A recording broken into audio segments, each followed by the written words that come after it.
Hey, folks. Happy Thursday. Welcome to another episode of Disgruntled. Let me silence my telephonic device because I failed to do that before we started. Thank you for joining us for another edition of Disgruntled with Richard and Jason. It's good to have you here. We have a pretty interesting conversation lined up today. I think it certainly has the it certainly has the potential to go off the rails a little bit. Let's bring in Jason. Hello, sir. How are you? Hey, how are you?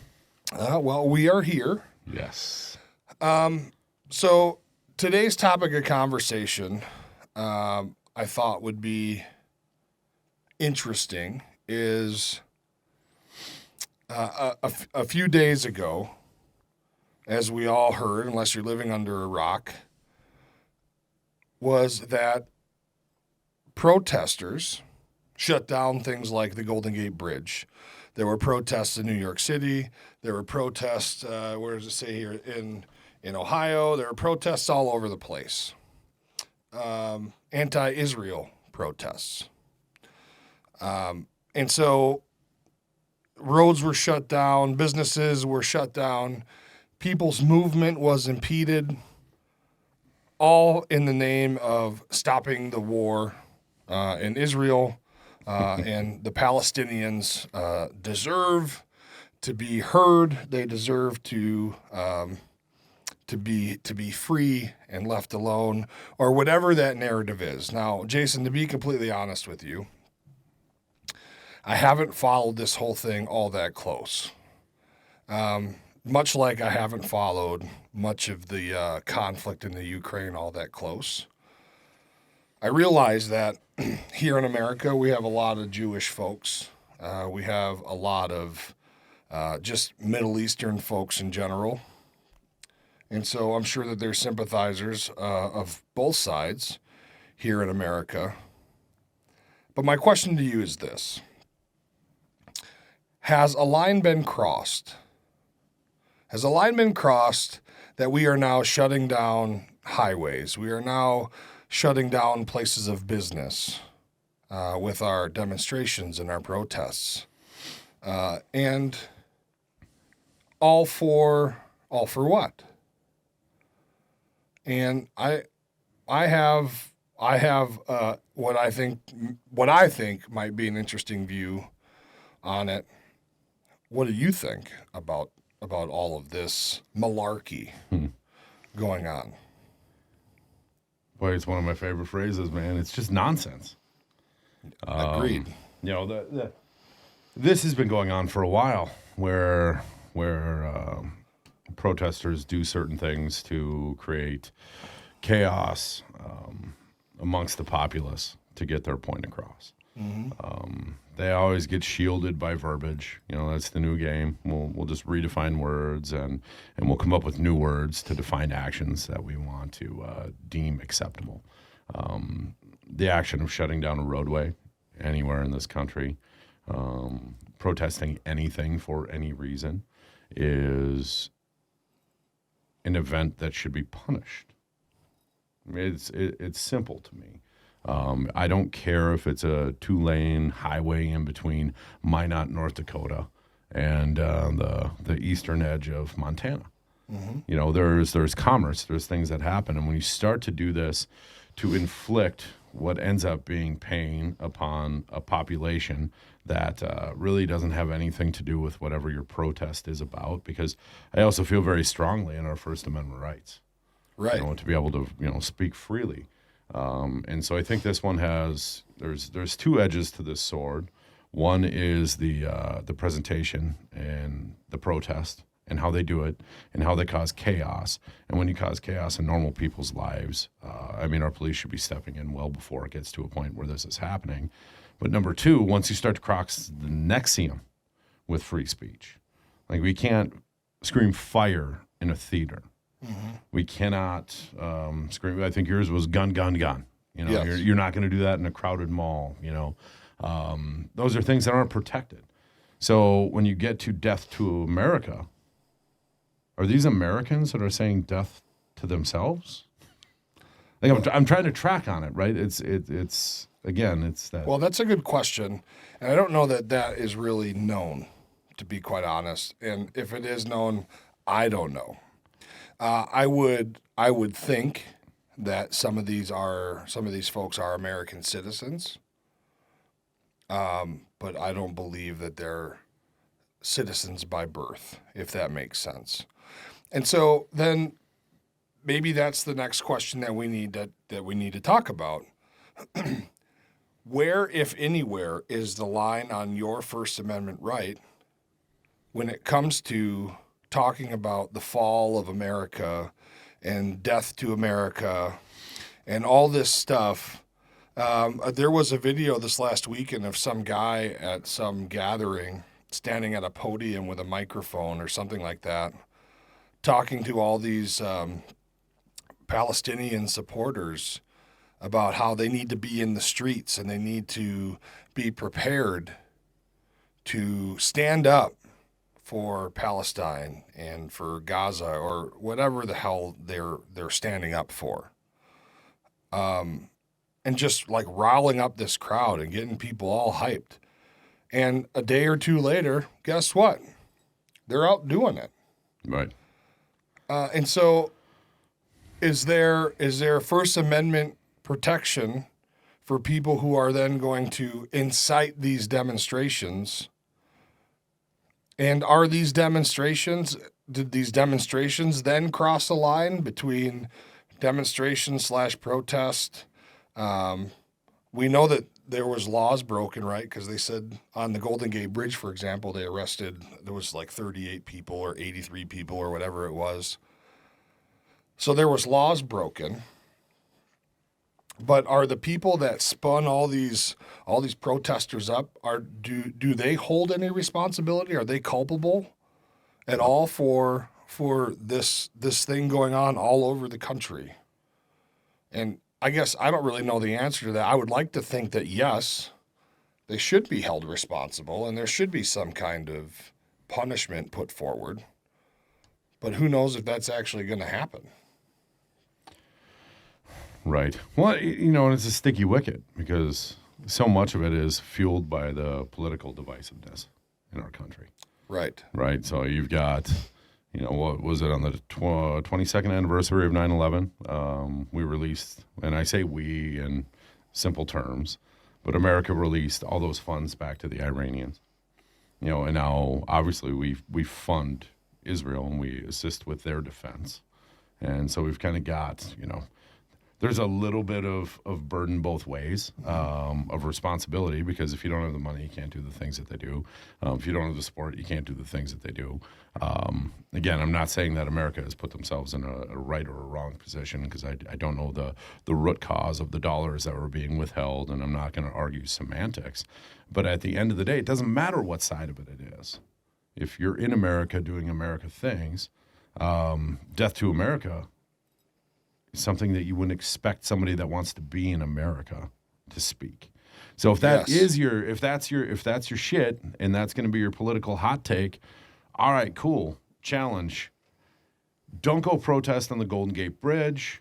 I don't know how much a ticket to Gaza is right now. I'm assuming their airport's kind of shitty to land in. But pop off. Go get involved. Go do something. I am certain if you showed up with a willingness and a desire to fight Israel, they would have you. And the same thing to the West Bank. Fly into Israel. Get involved. What do Mom and Dad Johnson cruising across a bridge in Michigan here on the last day of Ramadan where they were shut down again? I'm finally reading it. That rock that Richie talked about earlier, yeah, I live underneath it. So if it's not an iPhone, I don't know about it. But there it is. Go get involved. Go do that. Nobody here that you're affecting really has any skin in the game of what you want to fix. So cut the semantics. If you really want to, go have a march on D.C. Go to where the politicians are. Don't go flex on your community. Yeah, shut down Capitol Hill. How about that? Wait, it seems like there's an ample opportunity here. Yeah. Because that's where the decisions are made that you're unhappy about. They're not made in your backyard. They're not made in the transportation hubs across our country. They're made in the political operation houses. They're made in the Senate. They're made in Capitol Hills. They're in your state, and they're in our great capital in D.C. Yeah. Go do it. And so here's the thing, man. And my personal opinion about it is just that. Probably not the popular opinion by any means, but I agree with you 1,000%.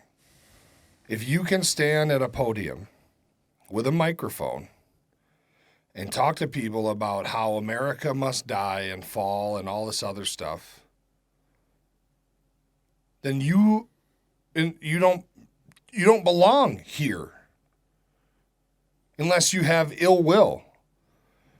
If your sentiment is that this country should fall, then get out of here, because you're not doing anything to contribute to the success or anything for that matter of the United States of America. You're just here leeching off the things that you can get, which a lot of that is bullshit to begin with. Right. So go ahead.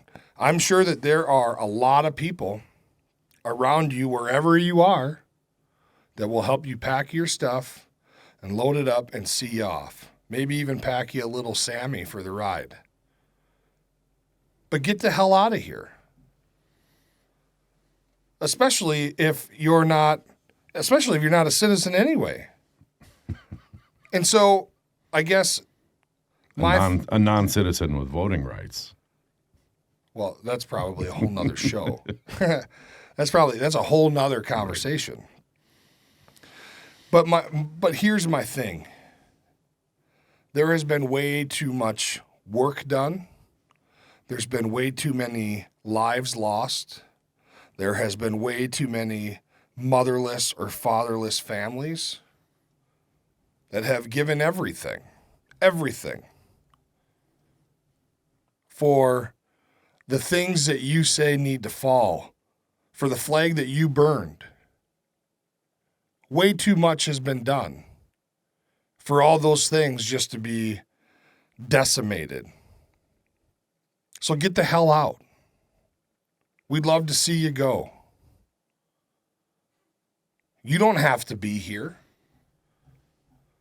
But then again, there is that thing called the First Amendment. So right. I guess, Jason, you and I and millions of other men and women have fought for the right for these people to say whatever they want. What it does not protect them from, however, is it does not protect them from my opinion. It does not protect them from being pissed off about what I got to say, just like I'm not protected from what they got to say. And I'm pissed off about it. My truth, my words don't give two shits about what your feelings are. But I'll tell you one thing. Keep burning that flag. And somebody or many people are going to have enough of that shit. And there will be a problem, I'm sure. At some point, somewhere, there's going to be a problem with that. Yep. It won't happen for very long. But then the problem becomes now the red, white, and blue-blooded Americans that are sticking up for their flag, for their country, for their homes, for the people that defended this place, for the people that died for this place, for the cops that protect our safety as we sleep at night, and the firefighters and everybody, the doctors, the nurses, the teachers, everybody that has anything to do with our success. They're not going to stand for it, and nor should they have to. Right? I mean, am I off base?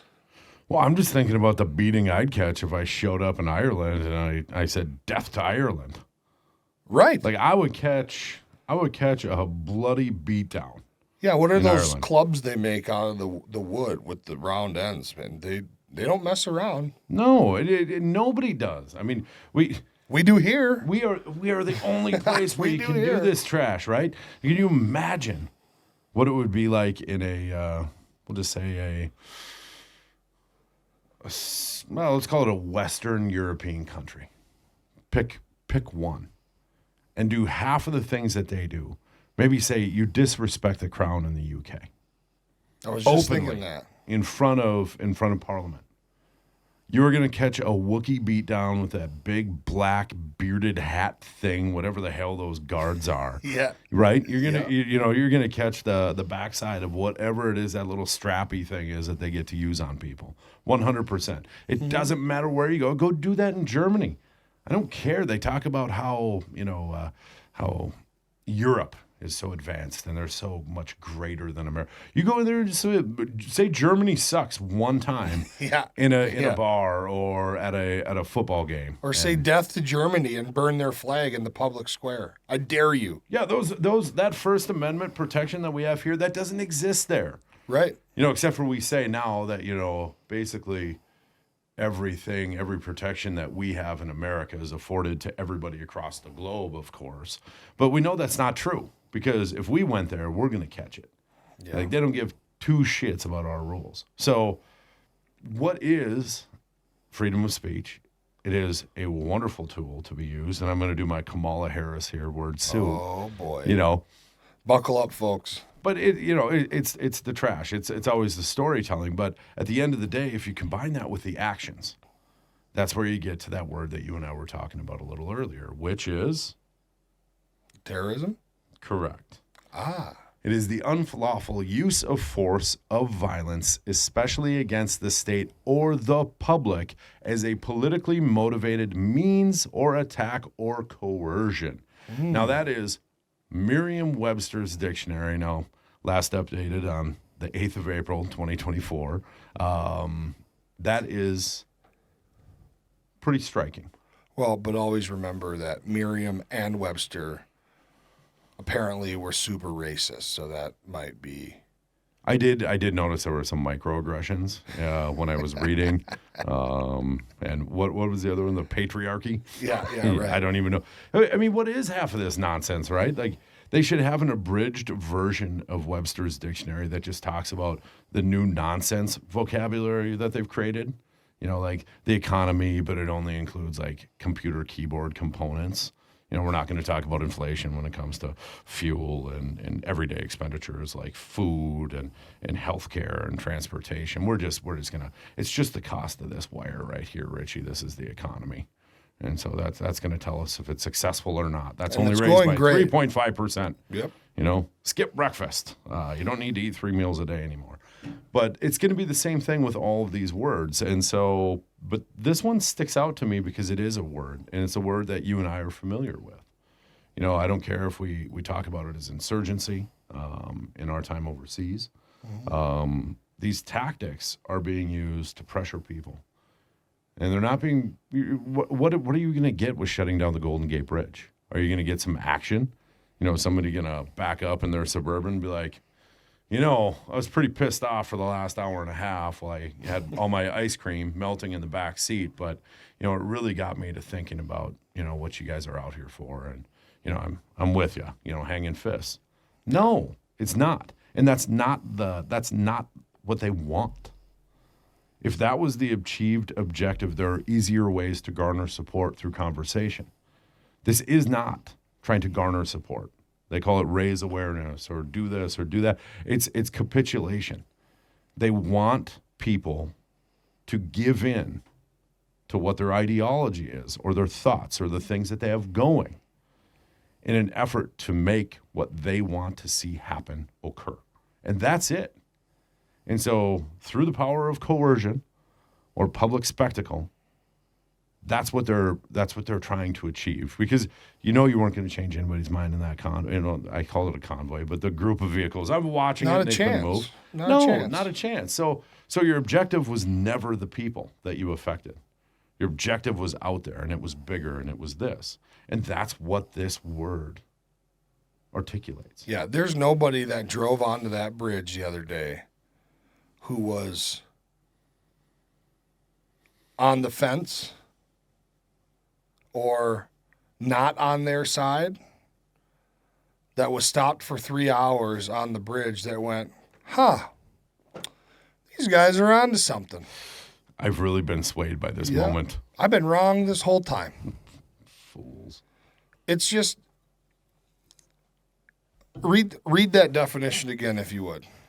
The unlawful use or threat of violence, especially against the state or the public, as a politically motivated means of attack or coercion. Okay.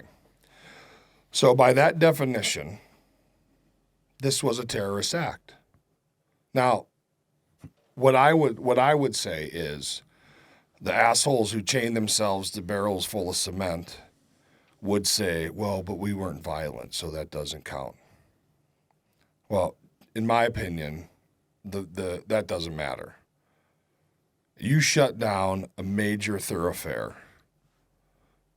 Not only a major thoroughfare, but on one of the biggest icons in our country, the Golden Gate Bridge. There isn't many landmarks in this country that people all over the world know. But when people see the Golden Gate Bridge, they know San Francisco. They know America. It's much like seeing a picture of the Statue of Liberty. You know that it's in New York. You just know that. This was a terrorist act, in my opinion. And so the question then becomes, how do we as a government, how does our law enforcement agencies, how does our federal law enforcement agencies handle terrorist acts? And do they even deem it a terrorist act? I'm willing to bet in the state of California, that's just business as usual. Right? I mean, and to be quite honest, there probably was a few supporters on that bridge that were already supporters, I'm sure. And maybe they're not now, though. Maybe not. But how would you feel if you were one of those people and, you know, your kid got hurt at recess, fell off the playground, or your wife was having a baby, or one of your parents got hurt, or, you know, anything. Your house is on fire, or whatever the case may be. Something that's an emergency to you that constitute you getting from point A to point B in a very timely fashion.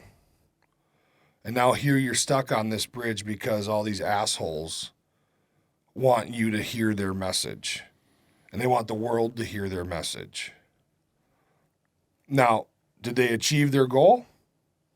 I think that the world knows about it, right? It's everywhere. It's on every major news outlet all over the world. So the world heard their message. But I'd be surprised if they swayed a whole lot of people to their side. Maybe they did. I don't know. But it doesn't seem to me that can't be the motivation. What do you think is the motivation? I don't know. But that's why I say it's again another clown world tactic. You know, you're doing something to create, you know, what would be what would they say? You do those types of things to create awareness. You know, except for me and the other, you know, 54 Cro-Magnon men in North America that only go to iFunny for their news. Maybe you don't know what's going on in Israel right now. But I've seen memes about it, so I've got a pretty good idea what's going down. So you're not raising the positive awareness that you would want. You're not getting the desired output that you want when they do these types of things. And so what ends up happening is you continually raise the bar on rhetoric. And now they're to a point where the rhetoric, how much further can you raise it?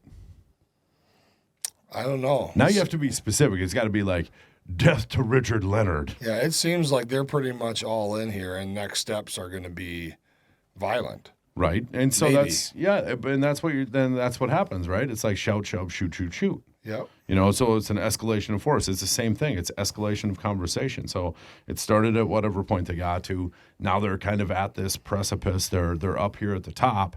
And when you have the left and right coming out against what they've said, like even the White House has specifically talked about these issues and said that people shouldn't be saying this. Well, Yeah. they better be on some watch lists. I mean, we're watching the Praying Granny, you know, and all these other J6ers. We need to be paying attention to these folks, too. I mean, our three-letter agencies are already pretty busy, I have to assume. But can you imagine what this list looks like now, bro? Oh, man. I mean, the list, it's not just right. It's not just, I mean, now I wouldn't even want to know how many people are on that list, but I'm assuming there was a lot of overtime pay going out. I hope they're addressing it with some AI so they can create some software to dragnet people to figure this out, because how the heck do you even wrap your mind around this nonsense? Well, would you even be surprised if you found out that there wasn't even a list? Oh, there's a list. That they're not even really all that concerned about it because, the tinfoil hat wearers, which, full disclosure, I fall into every now and then. Because to be completely honest, sometimes it makes the most sense. Because some of this stuff is just so far out, man. Right. Like sometimes the only reasonable explanation that you can come up with is that it has to be orchestrated some way, somehow. And if it isn't the government doing it, well, who the hell is doing it? Some government somewhere is doing it. Maybe it's not ours. But I don't know. If there is a list, boy, there's a lot of people on it. Well, and it does exist. And, Steve Bannon says it best when he says there are no coincidences. The's not. I agree. There's not. And he's 100% right. And we all have the Alex Jones was right swear jar behind us. Kind of started with the frogs are gay. And I don't know about you, but I've pretty much dumped my Alex Jones was right jar about 4 times now because that thing is filling up. And I'm not saying he's the end all be all, but he was certainly years ahead of this curve.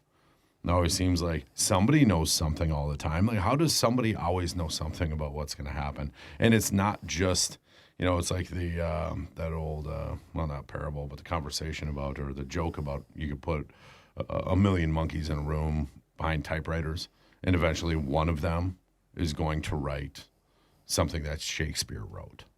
Just by happenstance, by the random nature of hitting keys and doing all that. That's a 1 in a billion chance, right? That they're going to get one phrase right. If you have people that are getting phrase after phrase after phrase after phrase right, and you want to throw out maybe the 3 or 4 misses out of the 12 hits, you're a fool. So, tinfoil or not, here we sit. The lists exist. These people are out there. None of this is by happenstance. It can't be. It's too well coordinated. The timing isn't right. Like, we're watching videos about how do you say these certain things in that language, and then randomly within 48 hours, people are out there doing it. Yeah. Right. So it's like that. It's like the soft lead. It's like, I'll give you the 5-minute preview, but show's coming up. Yeah. Right. Here it is. And the interesting part to me is that after something like this happens all the time, then you hear about, well, so and so said it, a week ago or 2 weeks ago. Well, where was this information 2 weeks ago? If so-and-so said it and it was that readily available, where the hell was it? I don't know, man. I think that there's so many things going on all over this country. And I agree. I don't believe that there are very many or any coincidences happening when it comes to anything that our government may or is involved in. Whether they might be involved or are involved, there is no coincidences at all. So where do we go from here, right? Because it's my opinion that this is just the tip of the iceberg, right? As far as this Palestine and Israel conflict goes. So what are the next steps? Like, what are these people going to do next? And nobody knows, right? That's a rhetorical question. But let's just say, for conversation's sake, that this whole thing does get violent, right? And let's just say that they continue to do these protests. Americans have had enough of this, and they start to take matters in their own hands because the government and the cops aren't going to do anything about it. And I don't blame the police if they're not doing everything they can do to stop this stuff, because none of them want to be the next one on trial. I get it. So what are we to do? right? Much like a few weeks ago when we were talking about the kid that pointed a gun at me on the east side of St. Paul. What are you to do? If you take matters into your own hands, even if you're right, you're going to prison. You're going to jail. I mean, look what happened. Remember the George Floyd riots when that guy ran his semi-truck through the protests on 35 on the bridge? Mm-hmm. They put him in prison. Yeah. And these people on the bridge, they were gonna pull him out of that truck and whoop the shit out of him anyway. He wouldn't have made it off the bridge. Right. Yeah. So what is he to do? Well, and that's the terrible part of all this, right? Things have gotten so bad. We just have to take it. Well, the government has done nothing, or they haven't done enough proactive policing. And I'm not even saying that. I'm saying the word policing, but I don't mean just strictly policing. But they haven't done enough proactive work slowing down the rhetoric. They continually add peace, and they continually stoke the fire both sides in every which way. Mm-hmm. And ultimately, what you're going to see is an overflow somewhere. And it's going to be, the epicenter will be an event like one of the ones that we're talking about. Something's going to start there, and it's going to escalate, and it's going to get terrible, and who knows where that actually goes. And again, is that by random happenstance or design? You know, this is the same government that tells you that crime is down, because the only statistic that they use is how many people are being prosecuted for the crimes. Well, if the arresting officers are bringing in criminals and the DA are dropping the charges, that wasn't a crime. I mean, somebody still got robbed, but it wasn't a crime. So do the statistics say that crime is on a decline? Well, sure. Yep. You know, but look at how many people are being collared. Just give me the data on how many people are arrested and brought in on charges at this point and up. Well, I can guarantee you that number has greatly increased. Yeah, I would imagine if you got data on crimes reported versus crimes prosecuted.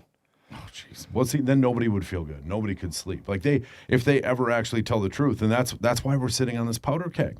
But that is exactly what needs to happen. The accountability. This whole idea of extreme accountability, and you know, I'm not necessarily calling for people to be hung in the public square for crimes committed.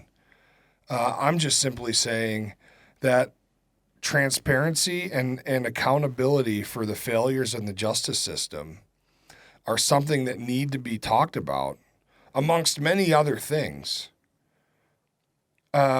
It was just last week, I think, or maybe the week before, Senator Kennedy was interviewing the woman who runs the Bureau of Prisons, and she couldn't even speak to the numbers on how many people get let out of prison and then reoffend and come back. I don't have those numbers. Recidivism rates are what? Those are the benchmark standard of success of that punishment structure. And the woman that's in charge of prisons all over this country doesn't even know. Then he asked her, how many people are you in charge of? And it was like 4,300 or something like that. And he goes, nobody can count? It was great. But she looked like a deer in the headlights when he asked for recidivism numbers. So they're not even, it seems like they're not even tracking it. Like there's not a chance, Jason, that you're the top dog in charge at the Federal Bureau of Prisons, and you walk into a committee hearing at the U.S. Senate to talk about prisons, reoffenders, and conditions of such prisons, and you don't bring with you the recidivism numbers? Bro, I would have the numbers on my cost per flip-flop coming through. Seriously. Right. You know, I mean, that's you're running a large organization, but again, now that just it harkens back to the issue with the people that end up in these positions. They're politicians. They've never actually run a company. They've likely been bureaucrats or management. It's your college level or your college graduates that get these middle management degrees that actually don't know the job, and they work their way all the way up through the chain, and they end up at the top, and they're a, well, I almost said F, but they're a post turtle. Have you ever heard that phrase before? No. Oh, it's one of my favorites. Is that like a pogue? No, it's a turtle sitting on top of a fence post. Like you're driving around North Dakota, and the old timer told me about a post turtle. I've seen a bunch of memes about it now. But a post turtle, you wonder, like, what did that turtle do to get its way up there? Number one, it's a big question. Or who was dumb enough to put that turtle up there? Okay. Right. So it's either you're voted up to the top, or you work your way up to the top, and somehow you ended up there. But you clearly don't belong. That turtle does not belong on the top of a post. So either an idiot put him there, or that idiot worked its way all the way up to the top. One way or the other, you're a post turtle. So I digress. Well, She's hold a on post here. turtle. Hold on. Well, somebody had to put him up there. Turtles aren't climbing up the poles. Hey, you didn't see it. You can't prove it. That's why it goes one way or the other. Well, Or somebody apparently is very at the evil. Bureau of Prisons, if anybody's looking for work out there and you're really bad at math, go apply at the Bureau of Prisons. You don't have to do any counting. So you should be good. I guarantee they get the head counts right, though. I don't know. Those might be pencil whipped. We might have people with paper mache heads in their bunks, but they got counted. The old Alcatraz trick. Man, and see, and this is the thing, man. This is what really gets me is that yet again we are shown an example of how Americans are just doing their thing, getting on with their day, and their day is ruined by somebody who believes that their thing is more important than everybody else's thing. And it's going to continue to happen because at the end of the day, 38 people get arrested. They get taken into the police station. They get a picture taken. They get their fingerprints taken. They get slapped on the wrist. They pay a fine, and then they get released. They let them go. So do you think that they're not going to do this again? Do you think they're not going to get back together and brag about how they were able to put on this protest? Yeah, I got arrested, but they let me out. Let's do it again. They're not going to do nothing. Like this, there needs to be harsher punishments. If you ask me, I don't know, man. Like this whole thing. To be honest, it would make it a lot easier if everyone that hated America just left. That bounce. Yeah. Go to whatever side it is that you're sympathetic to, and then come back with your gang when they decide to invade, and we'll see how it turns out. Like for me, it's a black and white thing. If you can stand up tall and in a public space, tell everybody and the world how much you hate this place, my question to you is, then why are you here? Right. But I guarantee you one thing.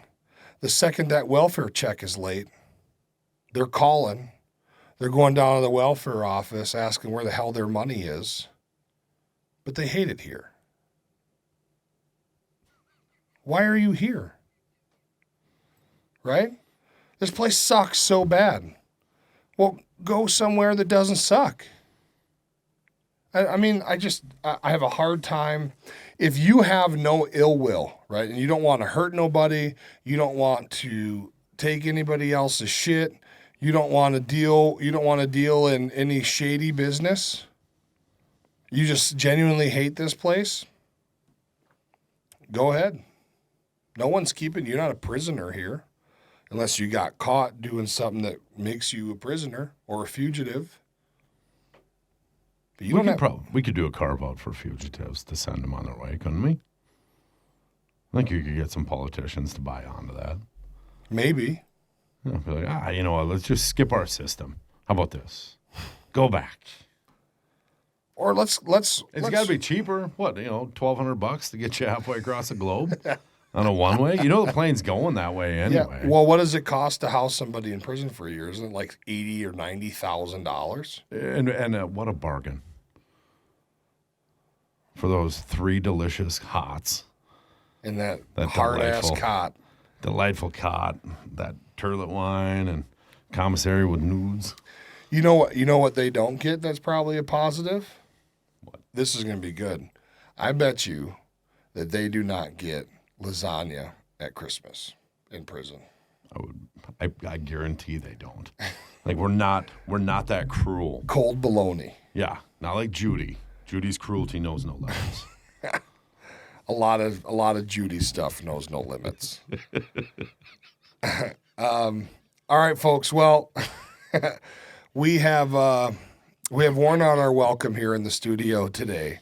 So that brings us to our favorite part of the show. Jason, camera's on you, son. Let's get your final thoughts, and we'll get on with our day. Thank you, Richard. I don't know. A final thought is a hard one here because I think there's a lot of things that we discussed, nothing in particular. And so I would say regardless of what side of the fence that you're on, let's start bringing the conversations to the people that it matters to. Go speak locally. Go speak to governance. Go deal with the problem that you have without creating a problem for the other people that want to roam freely in this country. There are ways to get your point across that don't involve becoming a pain in the ass, and try to figure it out from there. That's all I got. See, it's that easy. Very well done. Thank you, sir. I think here are my final thoughts. I think that if you end up being one of these people that is stuck on a bridge, your movement is impeded, you get stuck in the middle of one of these protests, remember, try and this is coming from a guy who has a very hard time in these situations keeping his cool. But remember that you're going to end up being the monster. You're going to end up being the criminal for standing up for what you believe in, which is the flag, which is this country, which is the beliefs and the values that are the basis of this country, albeit it doesn't seem like it very often anymore these days. But there are still a lot of patriots out there. There are still a lot of people that are willing to live by those values and keep them on the forefront of what they do every day. So try to keep that in mind when and if you find yourself in one of these debacles. Because at the end of the day, if you take matters into your own hands, you're going to end up being the criminal. And it's ridiculous. It is absolutely ridiculous. But until we figure out as a group of people how to take the fight back to these folks and take our stuff back and take our time back and take our spaces back without being the criminal, we got to keep our cool. But just know that on the backside, we're going to come out victorious. We always do. But we have to be strategic about it. And we just have to do it better. That's all we got today. Thank you for joining us. We'll see you next Thursday. Take care.